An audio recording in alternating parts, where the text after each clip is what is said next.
नवा नवा छत्तीसगढ़ी गाना सुने बर हमर जेपी स्टूडियो सीजी ला लाइक शेयर सब्सक्राइब जरूर करो।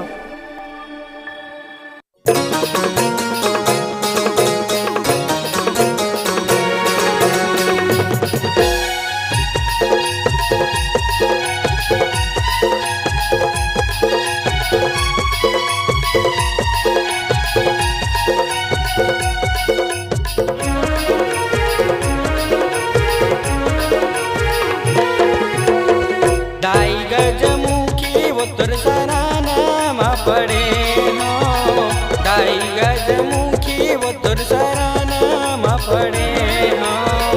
फूल पान नरियर धर के, फूल पान नरियर धर के द्वार तोर खड़े हो। डाई गजमुखी उतर सराना मा पड़े हो, डाई गजमुखी उतर सराना मा पड़े हो।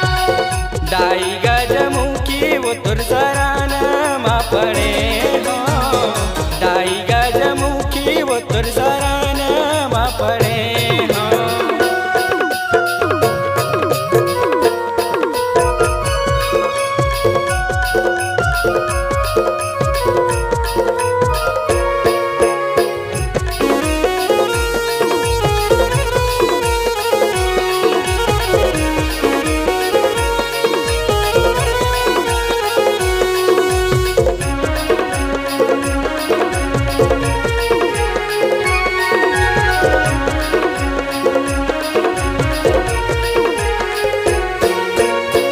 नहीं है मोर में धनिया दौलत, नहीं है खेती खार माँ, कैसे जलावा ज्योति आगे नवरात माँ।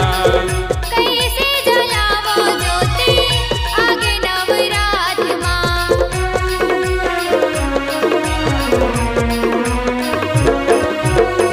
नहीं है मोर में धनिया दौलत, नहीं है खेती खार माँ, कैसे जलावा ज्योति आगे नवरात माँ। कैसे जलावो ज्योति आगे नवरात माँ। माहुलत दे दे दाई, माहुलत दे दे माता आचरा के छाँव। डाई गजमुखी उतर सराना मा पड़े हो, डाई गजमुखी उतर सराना मा पड़े हो। फूल पान नरियर धर के, फूल पान नरियर धर के द्वारी तोर खड़े हो। डाई गजमुखी उतर सराना मा पड़े हो, डाई गजमुखी उतर सराना मा पड़े हो।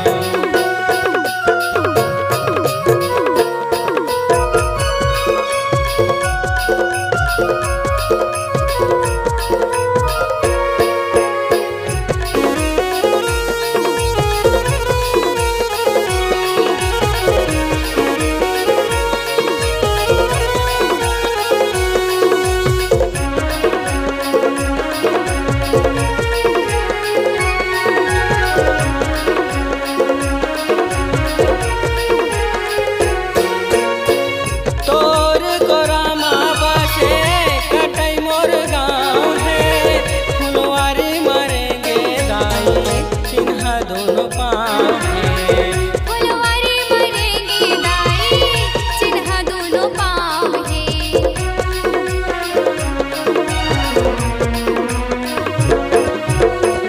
तोर कोरामा बासे कटई मोर गाँव है, फुलवारी मरेंगे दाई चिन्हा दोनों